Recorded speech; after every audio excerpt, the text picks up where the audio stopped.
Another thing I was fascinated with this particular piece was the shadow.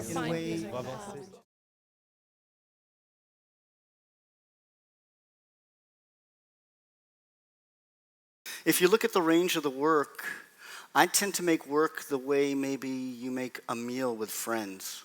It's a question of adding different ingredients to the work process. Mark is a brilliant physical comedian and clown, but when we were first starting, he goes, wait, am I actually dancing in this? We can see that a little bit, like some of the, I feel like you have kept in there a little bit of the discovery process of what it was like to maybe bring him into this world where you've got these virtuosic modern dancers who he moves beautifully in his own way, but differently from the way they're moving, and that you decided, it seems like, to keep some of that surprise of his world. It could be Mark is subbing for me. I tend to give myself that role in the company work too. My first full-time contemporary dance experience was actually as a scholarship student here at the Pillow when Liz Thompson was running it.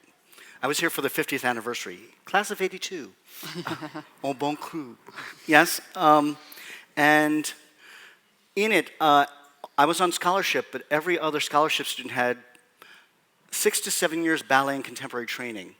And I came from a background of b-boying, house dancing, martial arts. The letters I got from my mentors were, he barely has 6 months of contemporary dance class, and we taught him 3 months of ballet. And he'll probably have crib sheets on his hand. But he loves improvising and playing in other languages. So, I mean, clearly you got those skills down, and Mark is learning. So, I mean, part of the thing is that he's kind of an outsider to the community, but not only does he get better in the dance, I mean, the longer he dances with these dancers, his actual sort of familiarity with the movement world is only going to increase. And so, do you have to sort of say to him, like, don't get too good at dancing, keep your wonder at the world? You know, I often make this joke, like, it's not that Mark is the only person capable of that kind of comedy. I love watching Deborah Losey perform. It's like, she's kind of like Carol Burnett slapped onto a ballerina. Like, right. And the rest of the group, too. So we were involved in the workshop, like, Mark would lead workshops, clowning workshops, playing, like, the piece is kind of a, you know, what if you're playing with new vaudevillian tropes as a kind of Judson deconstruction? Dances are languages. I tend to think of different movement styles and forms as like someone who's interested in languages and dialects. What are the rules that make that? And why do they have these? What makes, you know, I remember when I was first dancing, taking ballet class, and the teacher would go, this is ballet. It has 500 years of written history. Comes from the courts. It's not, and she said, it's not you flopping about the way you do when you breakdance. I remember going into a fourth pirouette and then going into windmills and then popping back up. And I said, do you think that's happening by chance? I said, the same physics that make your fouette turn are what's actually making that windmill. A gyroscope. There's a gyroscope going on there. But so it seems to me that you have always found the movement connections between what people might think of as different forms or different languages, that a turn is a turn. But in some ways, you're sort of foregrounding in some scenes of Moortown.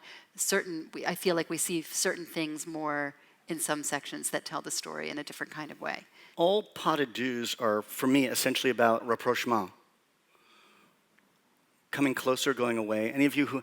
I have 2 children, when my children were little, or if you have a dog and the dog wants you to chase it, all pas de deux are about that. How much are we going to get together? How much are we going to repel each other? And if you think about, I tend to look at it this way. This is after watching Moortown for a while. Each solo is basically a soliloquy, the version of a Shakespearean soliloquy. And if you notice, each person who gets the handkerchief, it's almost like a fairy tale, as like a magic object, a symbolic object. Corey and I have talked about, like with Amelia, what does she want? She wants what she sees that she believes Desdemona and Othello have as a couple.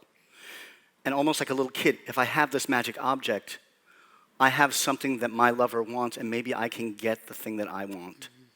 even though we know bad stuff is coming because we know the story of Othello, we still kind of want to find some moments to laugh because we've been set up by Hapless Bizarre.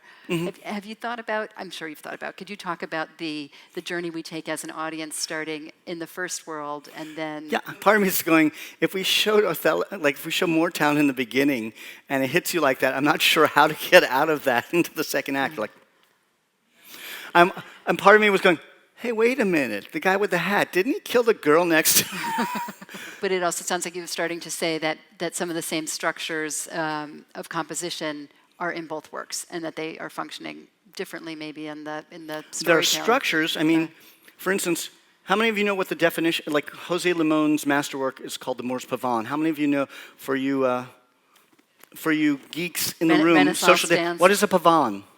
A courtly dance, a stately march. And part of the reason, part of the way I kind of came up with this, part of it was actually talking, when I was here doing Fraulein, I was talking with Norton. I said, I'd like to see a copy, I'd like to see a version of the Moors Pavane. And part of it was I've been working, doing the fight choreography for a production in New York of Othello. And the Desdemona actress was a friend of mine who we worked on several productions, and she was singing the Willow song.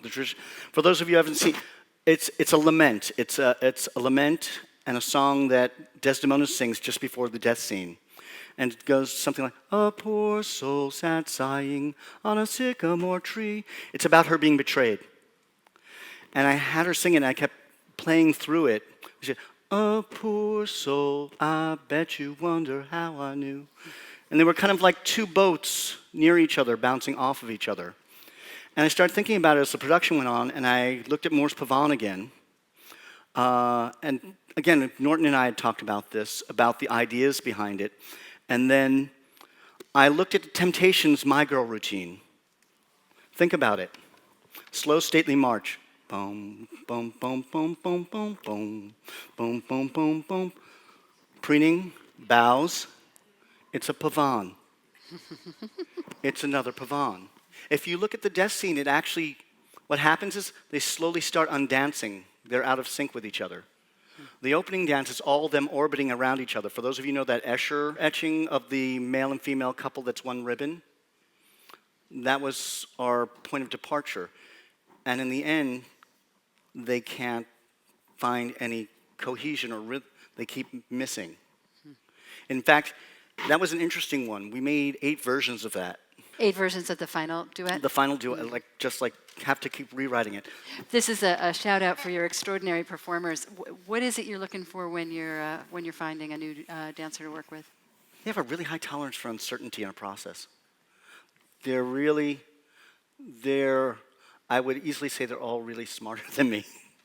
And I really enjoy the discourse of making stuff. I just love being in the room and trying to, in the words of Becket, fail better. So a little bit what you were saying, that those 2 dancers went through 8 versions of that duet to get at the one, and that they trusted the process, that they were getting at something. Even when they come into it and build it, like building and erasing and rebuilding every night, they're not. It's not necessarily trying to nail it from night to night. Trying to get ideas clear to bring them to you and see if the conversation we have theatrically is compelling. But it's open there. That's the joy of any live theatrical experience.